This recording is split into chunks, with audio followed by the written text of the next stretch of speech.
Hello and welcome to In Business Talks 2. We are excited to welcome you to our bonus episode, the Friday Fix, episode 26.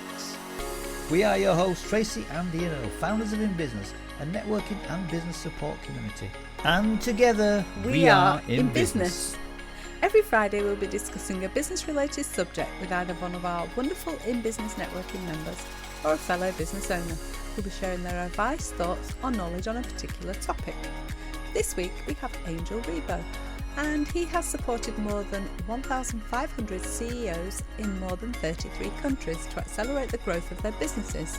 All industries, all company sizes from Fortune 100 to SMEs. And make sure you listen to the end of the show to hear Angel give us his favourite networking tip.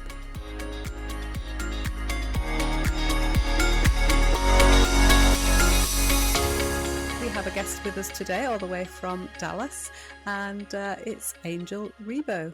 Welcome, Angel. Thank you very much for having me, Tracy and Ian. It's a pleasure to be here, and thank you everybody who's listening to us today. Thank you. Good to hear you. Good to see you, and thank you for joining us. We're looking forward to this. Absolutely. Yes. So would you like to start just by telling us a little bit about your background and maybe what you do?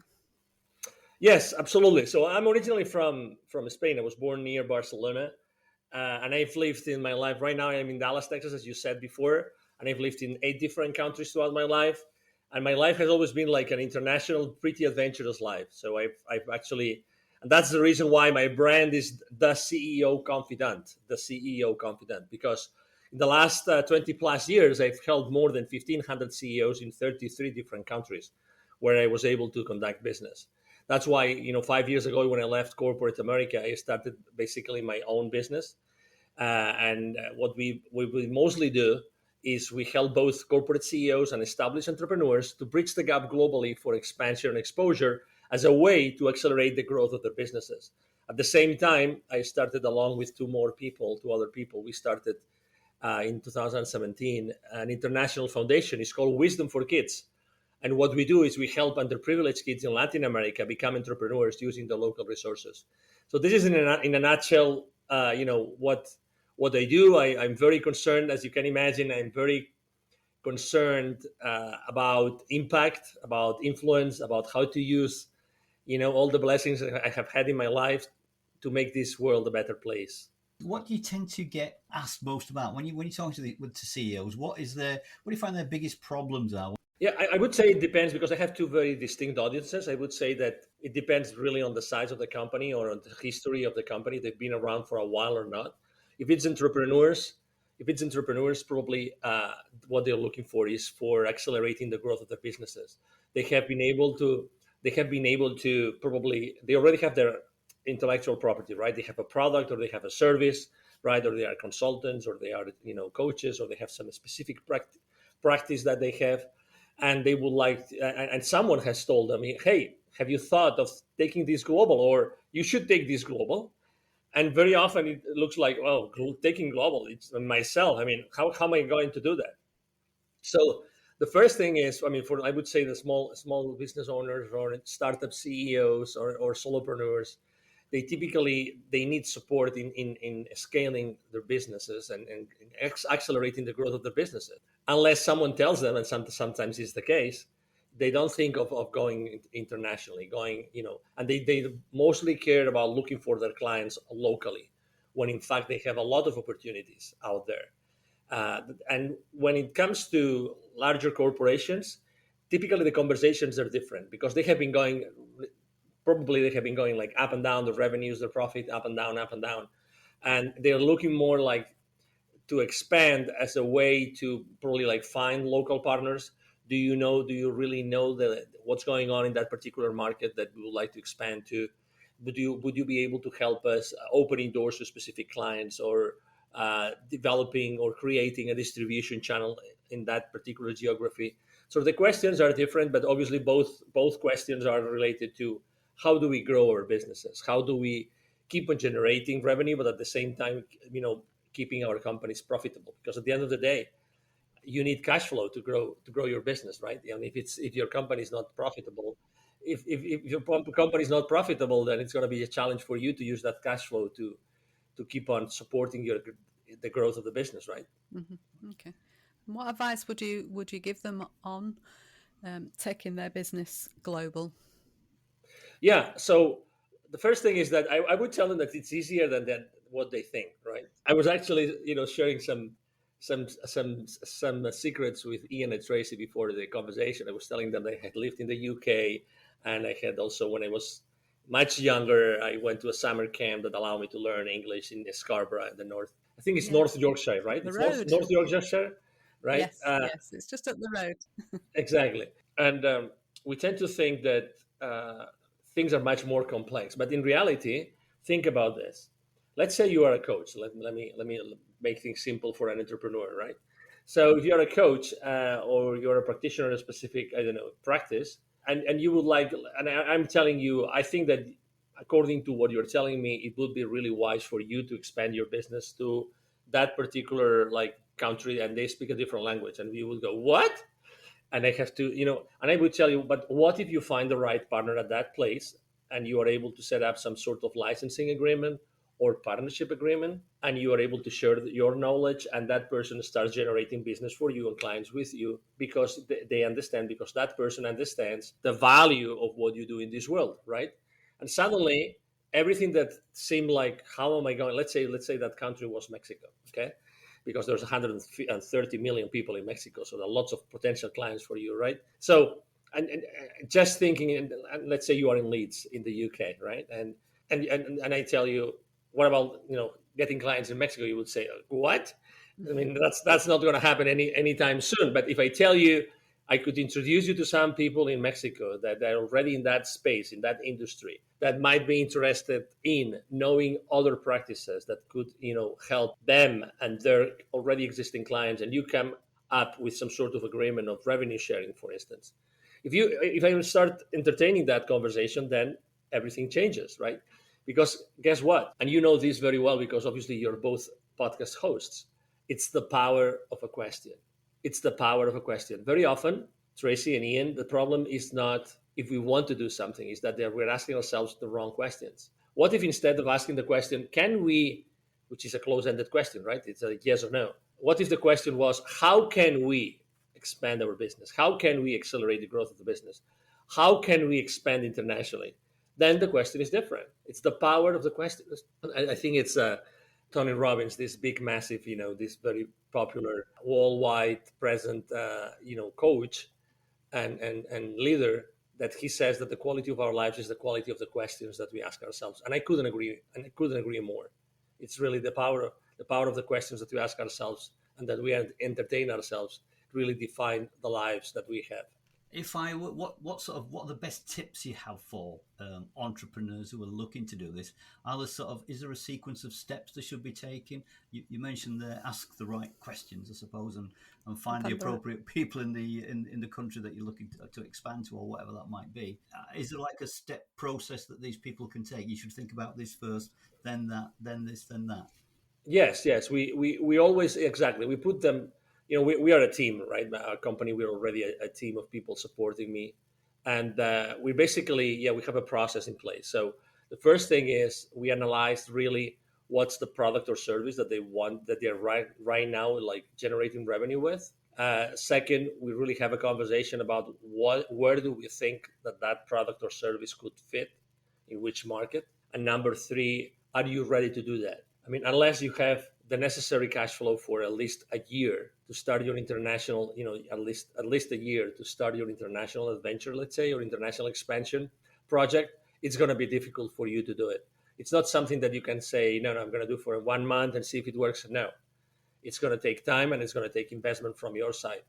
And those will be the first 3 steps. Once you have decided that that's the right thing for you to do, then the level of support we give you, number one, is obviously you're going to need to know, how to lower your liabilities in that market. I mean, that's a conversation we have to have, right? Because if you're providing services, you need to know what the risks might be. So we're going to have conversations regarding, legal issues about, HR, about taxation. And that's something that we don't do. So we will provide you with local partners that really know how to deal with that for you so they can solve that problem for you. We basically focus ourselves on expansion and exposure. Expansion is everything related to business development, which means finding partners, finding clients, right? And knowing exactly who you can serve in that particular geography. And exposure is all related to marketing. So what are those marketing activities that are going to help you get into that market successfully? And there's many different things that can be done. One of the main values that we add is that we provide you with already existing successful, companies that will be able to also support us, both of us, you and I, in going into the market. We are not going every single. I mean, you have to be able to talk to every single country and every single citizen, potential client of yours, using not only their own language but also knowing the cultural differences. It's not the same coaching someone in England or coaching someone in Mexico. It's different, and you have to know the differences of doing that. And again, I'm just using the coach as an example, right? But this is important. It's important for you to know that there are cultural differences that you have to be able to understand and to accept and to adapt to in order to be able to sell your products and your services in that area. So this is basically the process in a nutshell, Ian, of what we do with the people that want to expand internationally. And again, this has that there are companies that, for instance, they decide to go first with only exposure. Like, how do they become someone really known in that market before they start, putting their services and products onto that specific market, so that they are already known before they start having sales conversations. So again, and we have found that providing influencer marketing services, we are very strong online, and we have over 28,000 connections on LinkedIn alone. We nurture those connections every single day, and with real human conversations. It's not with an automated system that does that for us. We have several members of our team that do that every single day, and we have those conversations every single day. So we will keep on having those conversations, every single day, and this is really important. So that's why we use that influence. I mean, our posts have thousands of viewers. Our LinkedIn profile has thousands of visitors every single week, and we use all that traffic to be able to drive business for our clients as well. So it's all a combination of different things. Is it difficult for people to get exposure in a different country? That's a great question. In their mind, it is, but again, it's because they are asking the wrong question, right? I mean, we are afraid of being vulnerable and being feeling vulnerable. We are afraid of doing that, right? So let's say the first conversation, the first ever interview I conducted, for instance. I mean, for me, even having all this experience in the business world, it was still a challenge because I was nervous and I didn't know what to ask, and I didn't know if my questions would be interesting enough for the audience. So I feel really vulnerable, and I felt, really insecure. But how do I overcome that insecurity? Doing it a lot of times, and taking massive action. So if you want to overcome some sort of fear because you haven't done it before, just do something enough. And I remember one of the first things I did when I started interviewing people, and it was a Sunday, excuse me, and I said, next Saturday, so within 6 days, I'm going to do a telethon. So I'm going to organize, literally out of the blue, I'm going to talk to as many friends as possible, and I'm going to organize a 24-hour telethon. I'm going to interview as many people as possible. I don't know what I'm going to talk about with them, but I'm still going to invite them. So what I did is I had a calendar, right? The Calendly. I use Calendly for setting up appointments, and I sent that calendar to probably like 30, 40, 50 people. I don't remember. Again, only 6 days in advance. And I started the first conversation. I had it at 3 a.m. on a Saturday. And my first guests were from Europe, and it was here in Dallas. It was a total success. I think I interviewed like 30 or 40 people. I forgot. In 5-6 days, I was able to go from 0 to 100, to organize a telethon, to have 30, 40 people in a period of 24 hours. It was 20-minute conversations. It was myself only. And I was dealing with everything myself. Everything. And I didn't have any streaming platform. I just was myself with my cell phone, with my computer. And at the same time that I was interviewing, I was actually checking on my cell phone to know if the next guest was ready. And at that time, I was doing this through Zoom. At that time, Zoom didn't have a waiting room. So, oh my God, can you imagine? I mean, can you imagine? I was doing, I was clicking on go live through Facebook at that time. Oh my God. I mean, it was like a crazy thing, but I was able to interview amazing people like Les Brown, if you know, the motivational speaker. I was able to interview incredible people, and we talked about the kids and the kids' education. The last conversation ended at 1:30 a.m. on Sunday. Okay, so picture this. I started 3 a.m. on Saturday, and I finished almost 24 hours later, almost. And again, I interviewed so many people. I felt vulnerable, of course, but after that, besides being obviously knackered, right, exhausted, right, I felt, oh my God, I can do anything. If within a week I've been able to pull this up, within a week, less than a week, I can do anything. I can interview anybody, and I can really achieve anything in my life as far as engaging with people. So people are afraid of being vulnerable, but exposing yourself who you really are is the most important thing that you can do to start marketing yourself on any market, in any market. So if you wanted to, let's say you wanted to target a series of super successful entrepreneurs in Mexico, although you are in England, being really yourself and maybe recording a couple of videos being yourselves and saying, hey, we don't really know what we are doing, but we would like to do that. And the reason why we want to do that is because we find that, Mexico is an incredible country with incredible culture, and the Aztecs and the Toltecs and so many other indigenous communities are still there. And we would really like to know more of the country and more of the successful entrepreneurs that are right there. And again, we are not super, experienced doing podcast interviews, but still we would love to be able to interview you. And you start sending this to people that you see on LinkedIn, or you meet on LinkedIn or on Facebook or on Twitter or whatever it is. I guarantee you, within a week, within a month, you will have probably one, three, four, five, six, 10 people in Mexico willing to speak with you for the English or British audience that you guys have. Can you tell when a client approaches you, when someone approaches you and said, I want to go global, have you got a feel for whether or not it will be a success, or if it's able to go global? Or That's a great question. That's a great question, because you know what? Very often I'm asked a different question, which is, how do you pick your clients, right? And or are you specialized in a specific industry? And the answer is not. It's no. I'm not specialized in any industry. I am specialized in a specific kind of CEO and a specific kind of entrepreneur, which are the people that really want to change, the people that they really want to leave a legacy, and the people that really want to change the world. These are the people that they work with, and I really want to make so.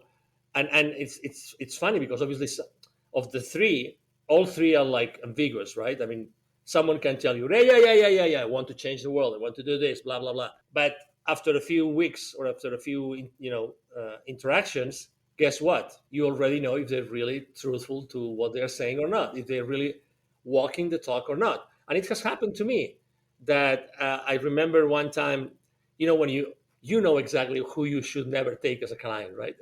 You have this, you've had that experience yourselves. So a friend of mine asked me for a favor, but the situation was extremely difficult because she asked me actually not to help someone with the business initially, but with his personal life, and that was a relative of that friend of mine. And the family situation was difficult, and there was someone else, another relative involved. So it was a complex situation, and I tried to help that person, but when someone doesn't want to be helped, it's very difficult to help someone.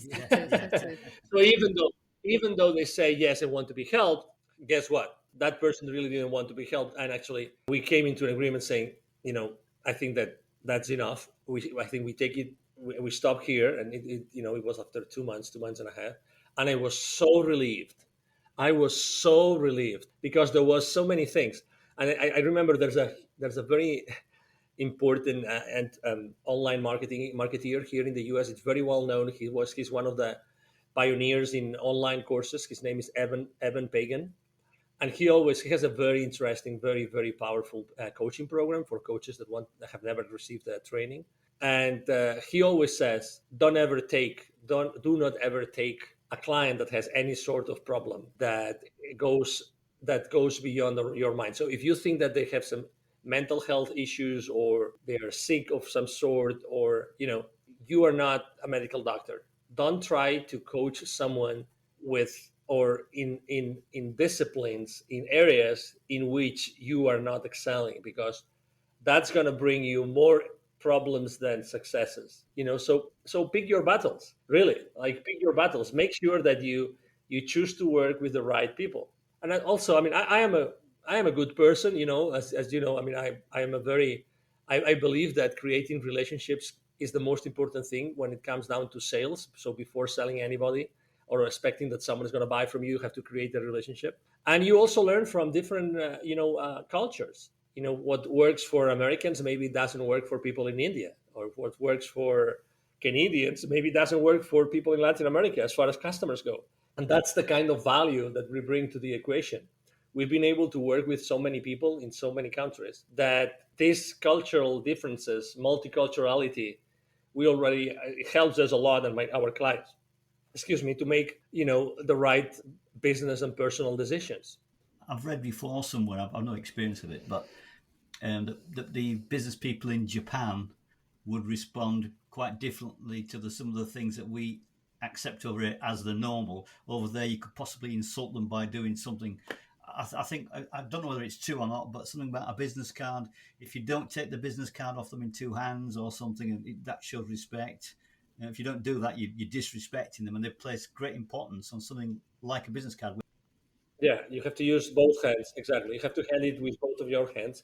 That's true, and there's many other cultural differences, and it's very interesting because obviously, as I had to sell to 30 plus countries, right? I mean, I had to do it, so that's why I did it, because I had to do it. And I did it also because I liked what I was doing at that time. But very often it's very frustrating when, let's say, tips or hints to sell in a specific country do not work in another country. So you're trying to apply the same formula, the same formula, the set of steps to sell to a specific company in a specific country, and you go to another country and with the same industry, with the same size of company, and suddenly you realize that this recipe doesn't work. That's why going global is not like, I mean, it's easier if you know what you do. Let's say it's the process is not complicated, so it's simple, but you have to know how to do it. Yeah. And it can get very frustrating. Let me give you an example. There are many cultures that refuse to say no. So you can be having a lot of pre-sales conversations with a company, and they will never say no, and and then you will keep on going there and showing your product and showing your services, and you name it, how many things you can do for them, they will never tell you no. So you have to learn what kind of questions can you ask them, so you really know what is the status of the sales cycle, right? Yeah. Without hurting their feelings, but really knowing where you are. Because if you don't know where you are standing, you can be spending pre-sales, money and resources from your company, and not knowing that you're wasting your time, right?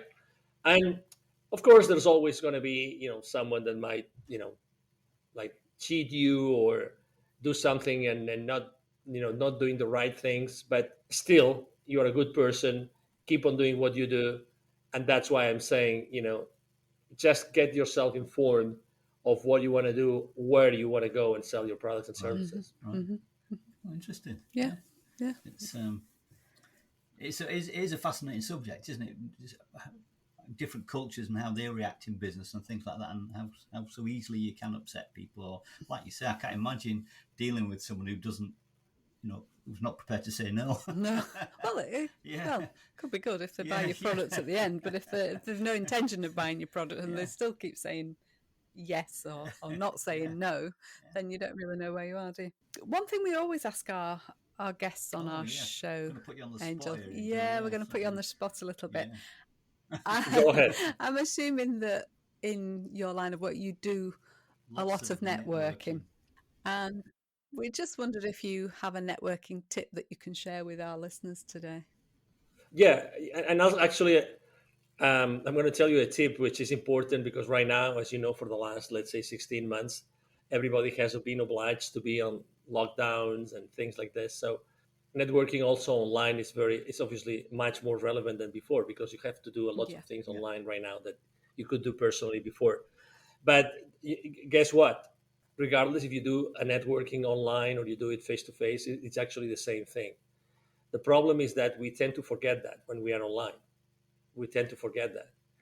And I would say there's a saying that I learned from my mom, still alive in Spain, and she always told me the importance of good manners and kindness.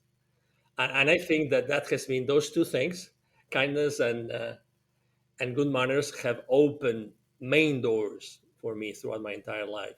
And that has allowed me to learn so much, to be always listening and learning from so many cultures, so many countries, right? So don't forget that when you're sending a message. And I'm on LinkedIn, I told you before, I'm on LinkedIn. I have thousands and thousands of connections. And literally, we have hundreds of conversations with our network every week. Hundreds, literally. We have hundreds of conversations with our network. Hundreds, okay? Why do we do that? Because we want to keep our list warm, right? We want to keep our relationships current and warm. And the kind of conversations we have are very like the same ones that we would have if we were together. So when someone sends me an email to connect on LinkedIn and it's this long email, like one page long, and they are already pitching me for their services or products, it's like if you go to a networking event face to face, let's say on your neighborhood, Tracy and Ian, and there's some, I don't know, as soon as you get there, there's some, you paid, I don't know, £10, and there's some drinks and food served. And what would you do? You would probably probably grab some food or a drink, and then you would go to someone else and you would ask them, what are you drinking and what took you to this networking event. You would never start saying, hey, Tracy and I, we do this, this, That's this, this, this, and this, and we make money. We make money this way. And by the way, we have an extraordinary offer right now before the end of this networking event. Before this networking event ends, okay, we're going to give you a 25% discount on our, weekly coaching sessions, group coaching sessions, and instead of £550 per month, we're going to give you this amazing discount, and you will actually pay only £495 per month in the upcoming 6 months, right? So this is what happens when you are online. People forget, literally, people forget that they're still dealing with humans. And that also something else that people forget is that most of the content online is being actually read on cell phones, on the smartphones. And guess what? Smartphones are small. Smartphones are small. And guess what? If it's a long, hard to read, so we have to make an effort. And guess what? If we have to make an effort, we might not read it in its entirety. If we don't read it in its entirety, what? The rest of the message. So be mindful. And when I request connection on LinkedIn to someone that I want to be connected with, you know how long my messages are? One sentence. One sentence. So if they like that sentence, wonderful, they connect. If they don't like the sentence, they skip. Right? So my sentence is very neutral, very easy. They don't really have to think a lot, and it's about them. It's not about me. It's not, I want to sell you my coaching services. Thank you for connecting. The chances of I've never tried. Might work. I've never I've never tried. Maybe I should try. I want to sell you my coaching services, and maybe I could send, I don't know. Right now, LinkedIn actually has limited the number of messages you can send. It used to be over 1,000 per week before, and now it's around 150 per week maximum. So it means that you are much more limited. Your chances of being successful selling your coaching services like that are more limited than before. But still, again, remember that you're building relationships with human beings, just like you. So what's the message? The connecting message has to be short, has to be about them, not about you, and has to make them take the action easily, right? And maybe if they have the time before accepting, if they don't get a lot of connection requests, maybe they go and they look at your profile. But that's not typically the case, right? And not everybody has the time to go, oh, I like his picture, I like his or her, right, or her message, I'm going to accept, right? So you only have a few seconds before they decide to connect with you or not, right? So anyway, be mindful. So to your question, Ian, about networking, or Tracy, about networking, is be mindful. You're talking to people, and make sure that what if you can say something in 5 words, don't say it in 15. Be succinct. Sounds like a good tip there. Yeah, I've come across that before. Exactly, Funny enough, succinct. I've been to several networking events where people have literally, as soon as they've met me, have tried to sell me their products or service. They come armed with brochures and leaflets and think, "Oh my goodness, here we go." They just miss the whole point of networking. I think some people just don't get it, which is surprising. Yeah. No, good tip. And I remember one time I went to a networking event, and as much international as I am, I had never worked with Africa, and never. And on that networking event, I met an incredible guy, and that was like 4 years ago, that he told me what he was doing, and thanks to him, I became member of the African Chamber of Commerce here in the Dallas area, and I started attending several networking events with government officials from Africa, right? And I know that eventually this is gonna pay dividends for my business and myself, because with my nonprofit, I know that I can help African countries a lot. And I also speak, besides English, I speak French, I speak Portuguese, so I can go to many different countries speaking the languages I speak, and Spanish. So, but you really never know. And obviously, he didn't pitch me to go and to invest in Africa, although that's the way he makes money. And I didn't pitch him for my consulting services. But we have helped each other for the last 5 years so many times in so many different ways. We have helped, again, you never know where the next diamonds are going to be. True. That's great. Thank you very much for all that useful advice and really and that interesting, networking. And if anyone does want to get in touch with you, then Angel, how's the best way to do that? If they want to find out a bit more about your services and what you do, and looking to go global, what do they have to do? Thank you. Absolutely. Thank you for suggesting that and to allow me to say it. Basically, as I said before, my brand is the CEO Confidant. And if you Google my name, I've been in so many podcast interviews, and I'm very, very active online. You will find me easily online if you Google my name. First name is Angel, Angel. Last name is Ribo, R-I-B as in boy, O, 4 letters.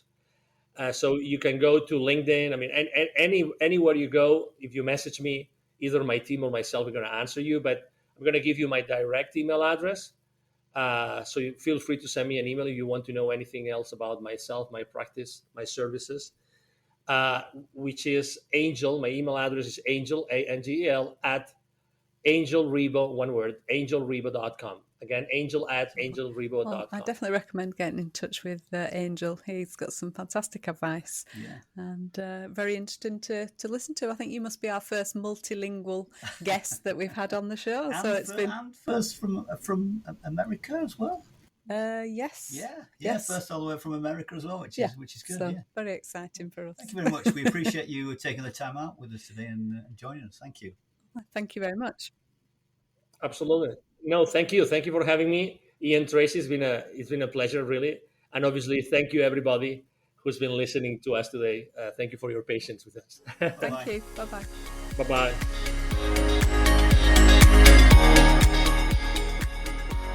We're almost at the end of this week's show, but we'd like to invite you to one of our in-business online networking meetings.